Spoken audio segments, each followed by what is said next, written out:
Hello, we're here today at Flowmaster's Performance Center with a new 2009 Dodge Challenger V6 car. These cars are new on the market this year, and if you ask me, Dodge hit the nail on the head with the styling on these cars. Along with the V6 engine, you can look good and get some pretty decent mileage at the same time. Today we're going to be installing one of Flowmaster's new catback systems for these cars. With this system we're looking for basically three things. We're going to improve the look of the car. The stock system on this car has got a single tailpipe. We're going to upgrade up to a dual tailpipe and stainless tip configuration to make it look like a V8 car. Number two, we're looking for improved sound. We want to make it a little louder than stock, give it a nice sporty tone, a Flowmaster tone, but not too aggressive for daily driving. And number three, we're also looking for some improved mileage and power gains as well.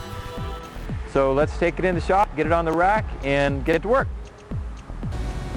This is the factory system here. As you can see, it's a 2.5-inch single system into a single muffler. Runs back into a 2.5-inch Mandrel bent tailpipe. It's a pretty nice tailpipe into this rear muffler assembly. So what we're going to do here is we're going to put a mark 2 inches behind the weld on this factory white pipe. And we're going to cut the factory pipe off at that mark.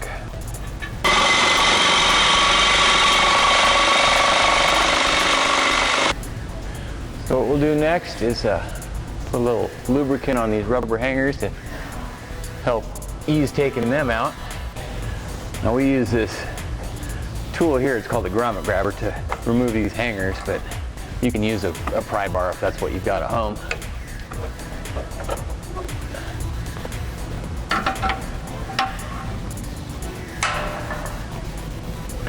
And once those hangers are loose, we'll be able to drop this whole factory system out.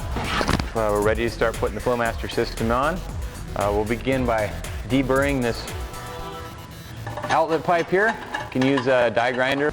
To accommodate the new left side tailpipe, we're going to have to place an additional cutout on the left side of the rear valance. To properly position that, we provide a template in the kit.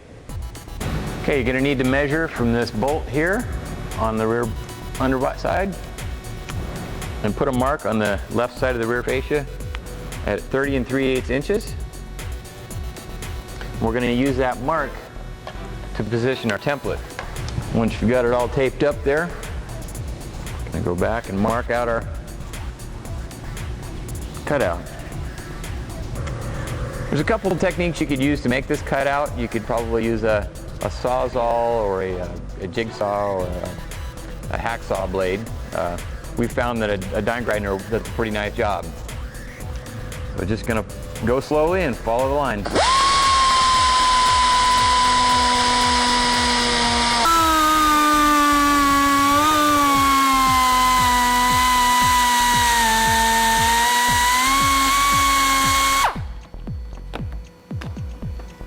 There's two tailpipe hanger brackets that you'll have to mount on the left side of the car using these two factory holes.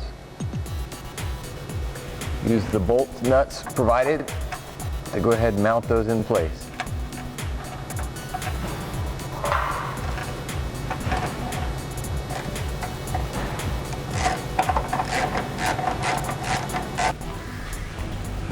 Placing it up in position. I'm not going to tighten it just yet because until we get the rest of the system on and get it adjusted. Next, we're going to move the muffler up, put it on the back of the inlet pipe, and use the stand to hold it up in position. The right-sided tailpipe assembly up into position, slide it in the muffler outlet, and then connect it to the rubber mounts. Now we'll go ahead and install the stainless tips on the back of the resonator assemblies. And begin adjusting the pipes so they're nice and straight. Then we can clamp everything down. We generally don't clamp the stainless tips until we drop the car on the ground, so we can really get a good look, make sure they're even. So there you go. We've got the stainless tips all adjusted just right and tightened down. So let's pull it out of the shop right now and see what it sounds like.